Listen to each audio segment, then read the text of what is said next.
I'm Dr. Naomi Parrella. I'm double board certified in family medicine and obesity medicine. And I work at Rush University Medical Center. I'm the chief of lifestyle medicine, the medical director for the weight loss and lifestyle clinics at Rush. I'm also an associate professor for the departments of family medicine and the Department of Surgery. And we have been doing our best to jump into the Chicagoland community and make a huge difference in how people manage their health moving forward. So what brings someone to your practice typically? Oh, yeah. Okay. So many reasons, right? So let's see. So we might have individuals who just want to lose weight, and it might be for various reasons. Their doctor might have told them that they would do better if they lost weight. For example, if they have sleep apnea and they don't like their CPAP machine, obviously one of the best treatments would be weight loss. Secondly, if somebody has diabetes and they either want to have less diabetes, meaning less medications, or make their blood sugars better, or possibly even reverse it, then they will also come to our office. Somebody has high blood pressure or gout or a history of fatty liver, they would also be referred to our office. Heart failure, referred to our office. So those might be some of the reasons that doctors would send them.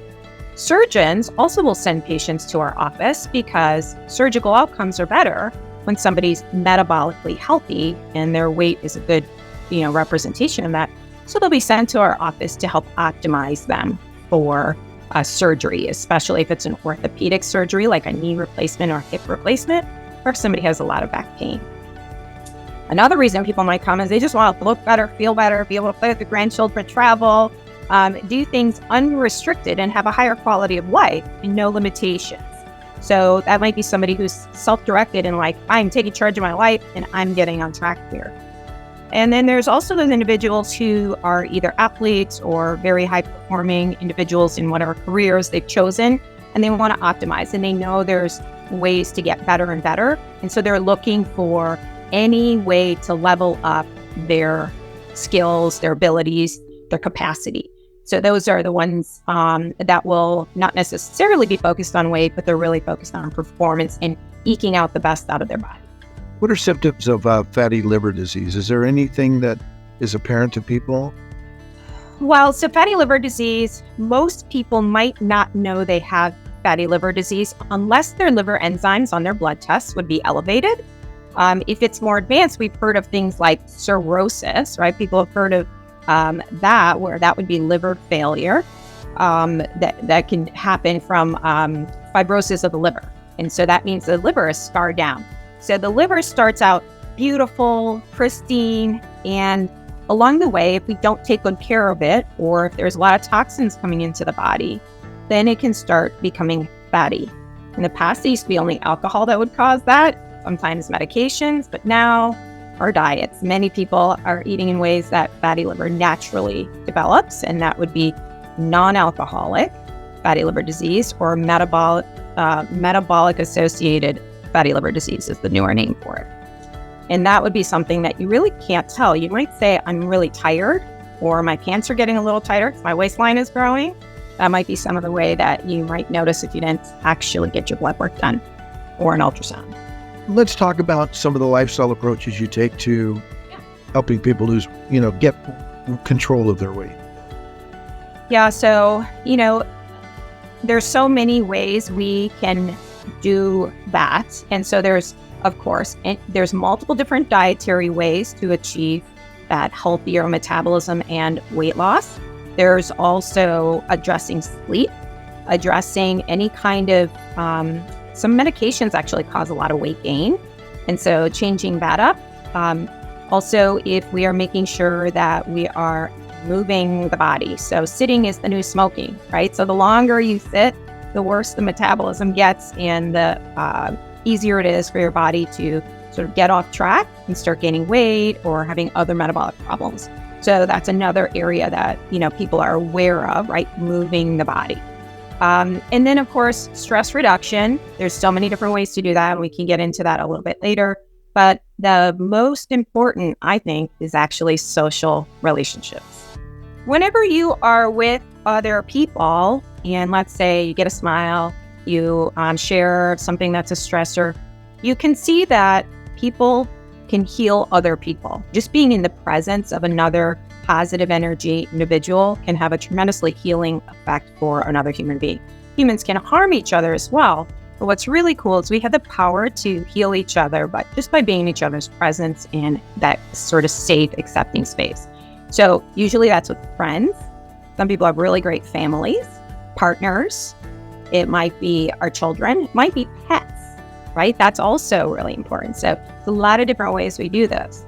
Some people find that they're lonely and other health problems seem to either feel worse or get worse when they're lonely. And that's because they're missing that one really key component, which is a connection with another human being. There's a lot of research that looks at being physically in the presence of another human being versus like how you and I are connecting right now virtually, right? So when we're in the presence of another human being, there is an electrical sort of magnet, effect between people. And we talk about mirror neurons, meaning if you're coming into the room and you're like super stressed out, I'm going to feel that in my brain, in my body, even before you've said a word. So, that vibe is so important because when you are in the presence of somebody that you care about or that cares about you, there's sort of this warmth emanating from that person that you experience, and then you send it back. So it sort of builds on each other. And that stuff you can't get in like what we're doing right now, right? So in a virtual setting, the closest thing we can do is hyper, extreme emotional displays to get the point across, right? So that you might be able to feel what I'm experiencing right now, for example. So what does that do to your weight when you get a feeling or you're isolated socially? Well, it's multiple factors, right? So when we have stressful events in our life, which we're going to have, right? That's how life is. There is stress. So when there are stressful events, the cortisol, which is the hormone that's really associated with stress, goes up in the body. And if it stays elevated, that can create some problems for the body. The body can handle a lot of stress. So humans are incredibly resilient to stress if we de-escalate, right? So you can handle very high stress if you bring it back down again. It's very hard to handle high stress and keep it going there. So when you are in the presence of another person who helps sort of calm you down. So we might say we're having a vent session, or, I just had to blow off steam and, talk about this with somebody. That's a way of actually de-escalating that stress hormone.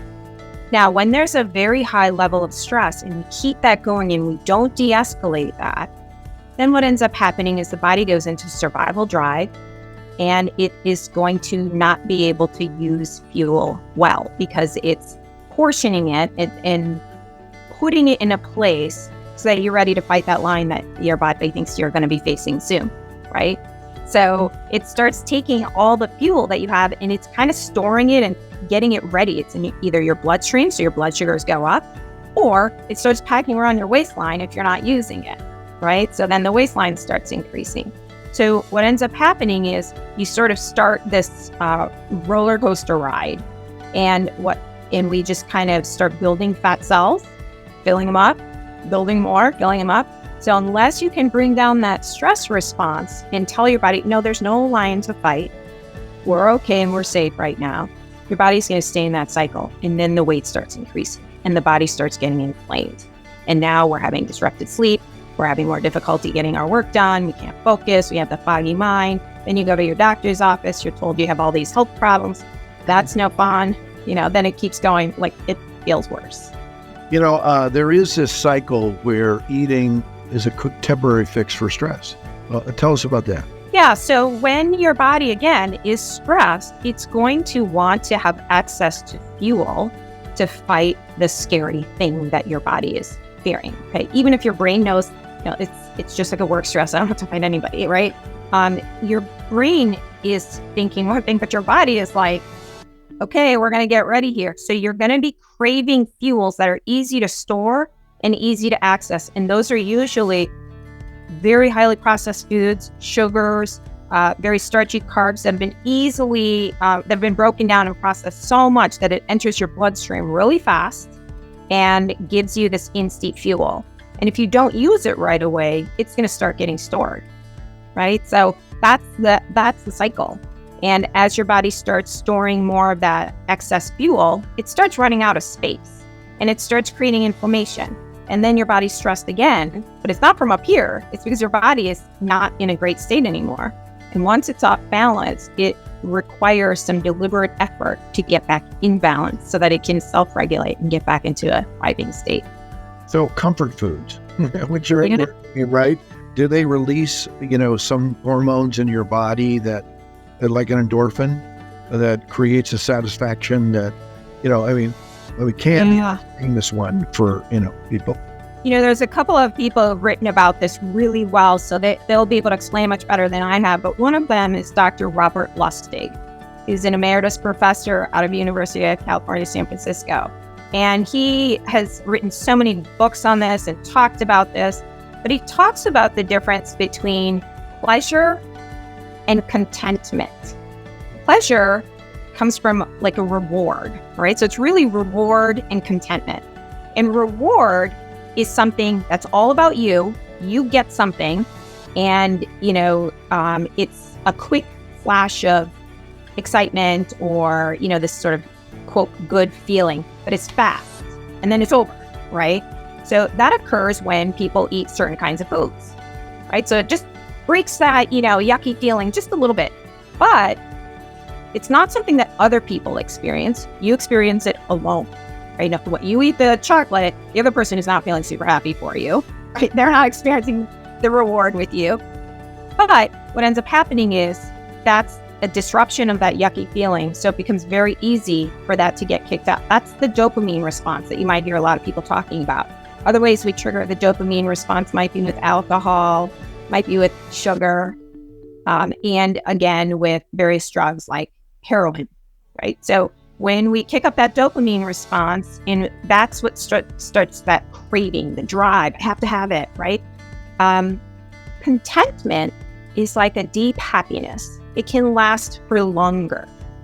And it can be something that, it's from hard work, and you can share it with other people, and other people can also be happy about it, right? So it might be a huge, like all the things that you've done in your career, right, that bring you deep contentment, your family, right, all the successes they've had bring deep contentment, and you get to enjoy that, they enjoy it too, right? It's a group event, right? That's different. So that's again the relationship. To your point, in the social net, that everyone within the social net is a supportive. So how do you do that in your practice at a medical practice? Yeah, so, some people have really great supportive people around them, and they will adjust as long as the individual. So, for example, if I have type 2 diabetes and I really shouldn't be eating, cookies and cakes, but, on my birthday, everybody shows up with cookies and cakes and all my favorites from my past or whatever, right? I can respond in different ways. So I might respond with, oh my gosh, thank you so much for being so thoughtful. I've been taking really great care of myself. And these are foods that right now I can't have because they don't go in alignment with my goals. So I'm going to be so happy to send them back with you. And you can share them with somebody else if that would be, a pleasure for them. The next time, they're not going to go out of their way, drive half a mile, 30 minutes away to go pick up that special whatever it is that you actually don't want, right? And so I have a lot of patients coming into my office saying, hey, I don't know what to do. I'm really stressed out. I'm going to be seeing friends. I either have to not see them because they're going to poison me, or I'm going to have to suck it up and have the health consequences. And there's actually a third option, which is help your friends be good friends for you and the changes that you have to go through. And you're right, some people will be upset at the time, but it's very unusual that somebody who really loves and cares, loves you and cares about you would be like, screw you, you're not willing to eat this, that I brought over or I made for you. It takes a little bit of adjustment, but it's a team effort, right? And the other option is to, if you're not there yet, to say, thank you so much. Right now, I'm not having that. I'll put it aside. And, thank you so much, right? Help yourself. Okay. So that's okay too. Nobody bats an eyelash if somebody sits down at the table and says, I don't eat Brussels sprouts. Nobody starts saying, why aren't you eating my Brussels sprouts? I've worked all day shaving them and, whatever, dressing them. Nobody says that. Well, the other thing is, sometimes you're going to have those days when you're just like, screw it. I'm having everything known to mankind that I probably am not going to appreciate later. That's okay if you can get right back in the game again, right? So it's the recovery. How long does it take you to get it back in control? That's the challenge. And so that's why it's important. I tell my patients, when you are crushing it and you're doing really well, that's when you need to make sure you have the regular touch points with the people who are supported. It might be a health coach, it might be a doctor, it might be a dietitian, it might be a psychologist. Who knows who it is, right? But you have to, in those times when you feel most confident, that's when you want those touch points, because you want to make sure if you do have a deviation because you're not, so hyper-focused on it, that then you're going to have just a short time before you get right back in the game and you're like, yeah, I'm on fire again, I'm good. I tell people, look, you're going to be trying to get control of your weight. You can't drink. It's just sugar. It's like you might as well just put 16 teaspoons of sugar, stir it up and put it down, or 10 of them. A glass of wine is equal to 10 teaspoons of sugar in terms of glucose, right? Well, I think there's several factors there, right? So for some people, even 2 glasses of wine, even if you drank, even though that's considered normal or okay, right? For some people, that is not okay. They're already on overflow. They have prediabetes or diabetes. They start doing that. Their liver doesn't have enough space to basically manage that. And so you're talking about turning off your body's ability to burn fat for several days, right? That is really, you got to make your choices. If you think about your liver is really what's supposed to be metabolizing the alcohol. That's the only thing that can, right? Just like fructose. So the key is, if you are going to assault your liver with a toxin, right? Which, that's what happens. And the buzz is basically, it's beyond your, liver's capacity to clear very quickly. So then you're basically loopy because you've got the alcohol sort of circulating, right? Your body has to not only detox that, break that down, and get it out of the system. It actually then has to heal the cells that have been harmed by that toxin, right? And so in the effort to do that, shifts the focus again and adds stress on the body. So again, many people, if they've had drinks the night before, they're not waking up early in the morning to exercise, right? So you're like wiped out, motivation's not that great. You're like, just hit the snooze button or whatever. So, and that would be a normal physiologic response because your body is trying to conserve the energy to be able to recover from that, right? So it depends on how hard you hit your liver and what kind of reserve you have. So if you have fatty liver, or you have already overloaded your system and had prediabetes or diabetes, your body's already not able to manage the fuels very well.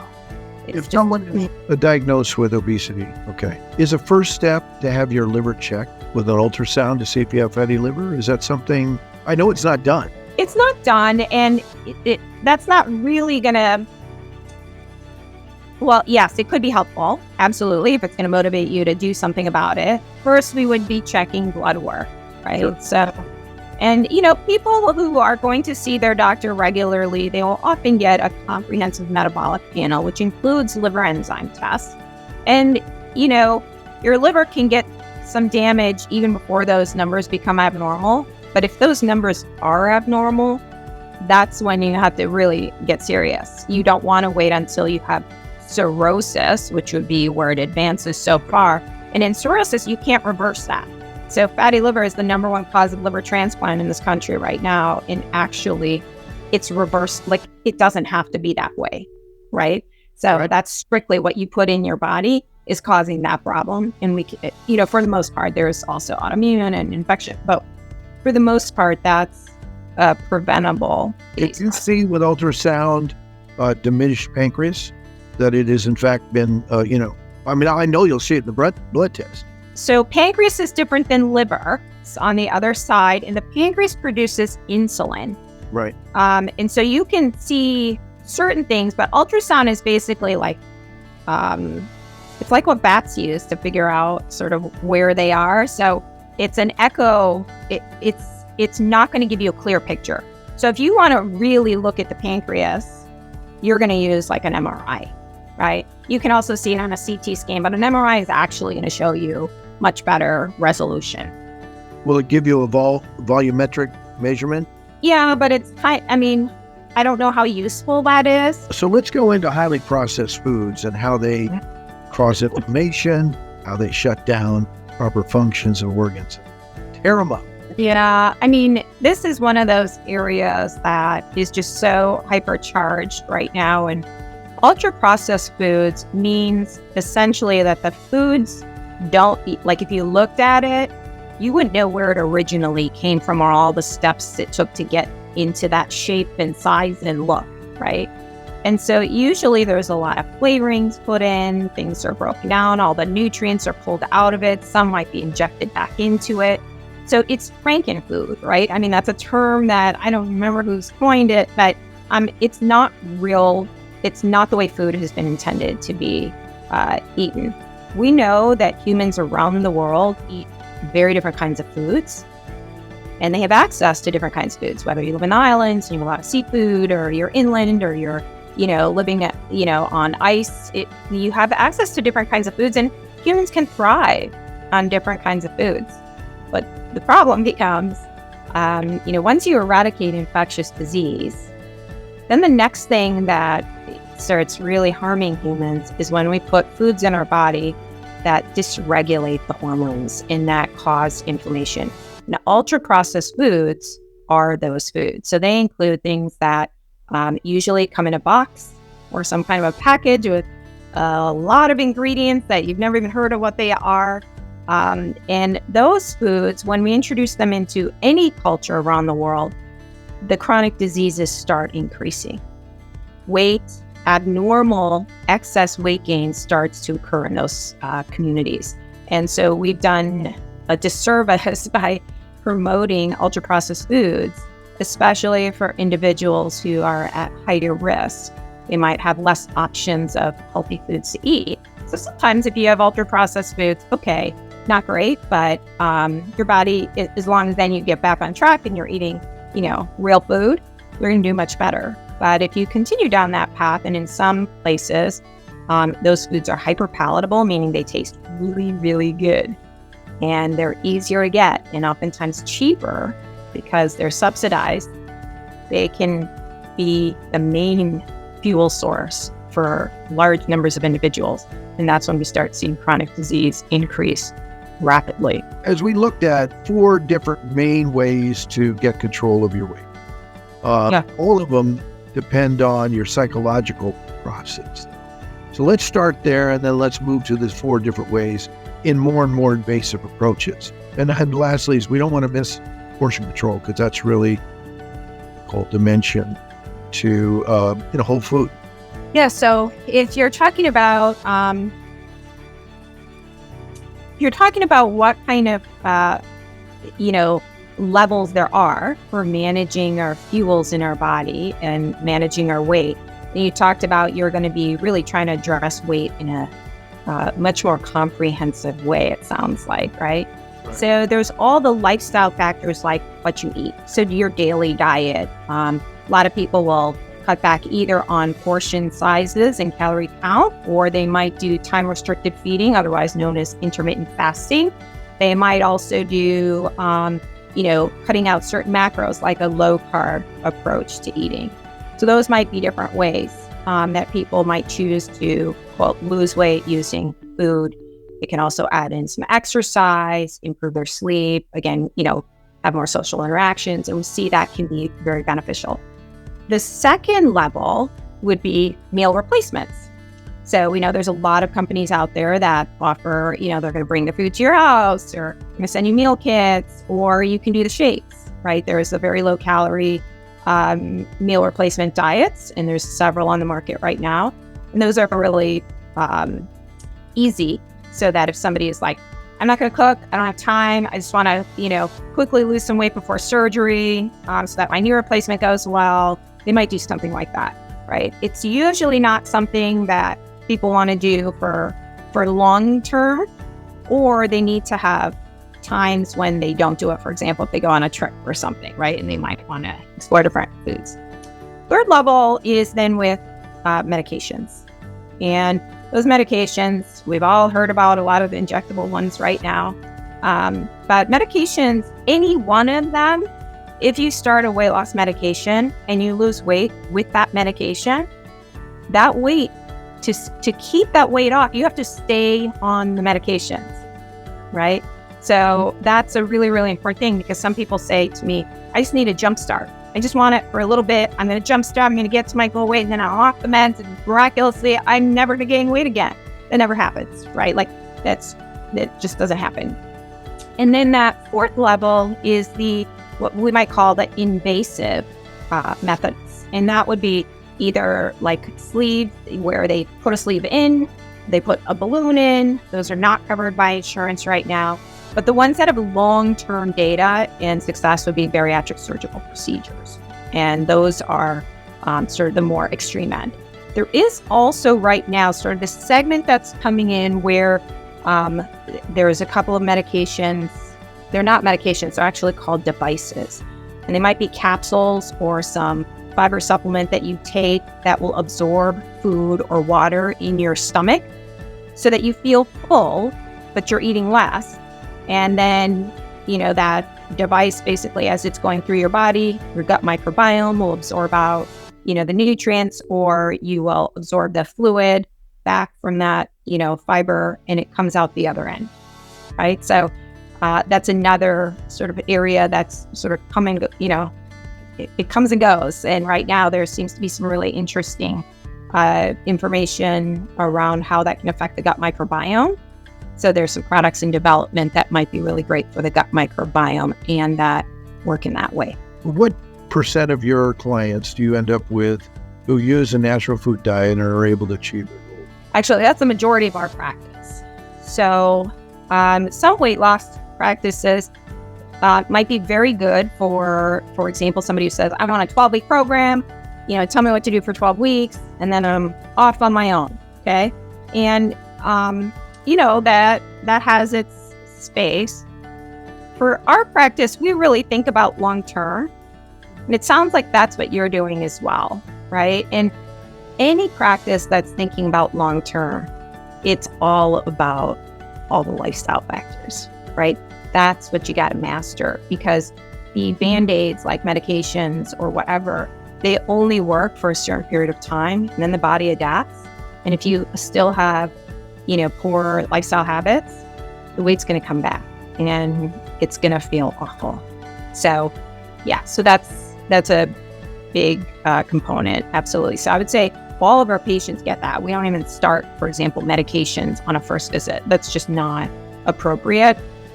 We first want to make sure people have nailed that foundational knowledge and understanding so that they can be successful long-term. And, obviously, you work with a lot of health coaches, and that's really important for those touch points are what makes the difference. It would be so great to actually do that study, right? Because that is something that we really do need to figure out. Right now, we can't see all the people that are trying to come in. Next available is like 6 months out, right? So to get in, even if you said, yes, I want your help and, I really need to get in, it's very hard.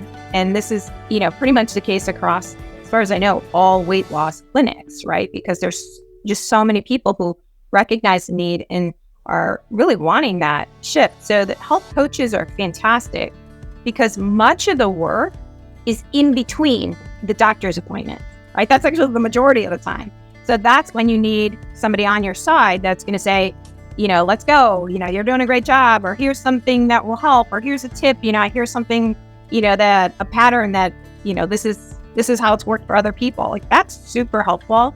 So many of our patients are looking for that to help, in between appointments, for sure. Medical business side question. Yeah. So your patients see you, there's a billing for your time and so forth. What else is your practice doing to sustain its financial health? So this is one of the important things about being at an academic medical center and offering weight loss care. We are, it's really mission driven. Our entire goal is that our patients get healthier and that they're the smartest people on the planet about their bodies. So we want to make sure that we're doing right by them. So we don't want to be in somebody else's pocket, right? So if there's something that would really help them, they're not paying us for the quote product or the medication. They're, going out there to get that support. So I think, the most important thing, again, is to remember the ultimate goal is to take care of people and help them be wildly successful, whether or not they're coming to our office in the future.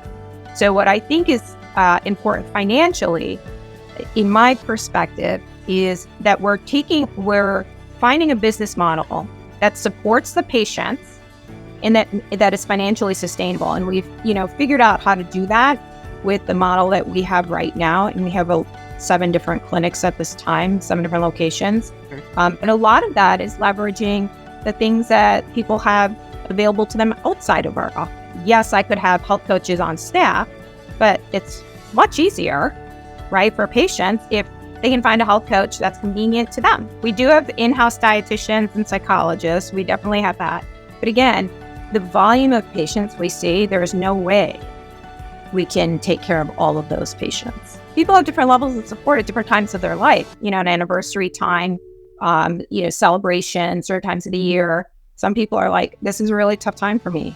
I need a lot more touch points. And we're like, I'd love to help you. We just don't have that availability right now. But here's some resources that would really help you. And since our patients come back, we can say pretty confidently, okay, this is a good place. They're going to take good care of you. They're not going to, be doing some shady things. We've vetted them. So we get some, our patients tell us if things are going well or not, and we get the metrics, right? When we check labs again, we're like, this is impressive. Well, listen, thank you for your time today. Really awesome. We got a lot in the can. Thank you so much.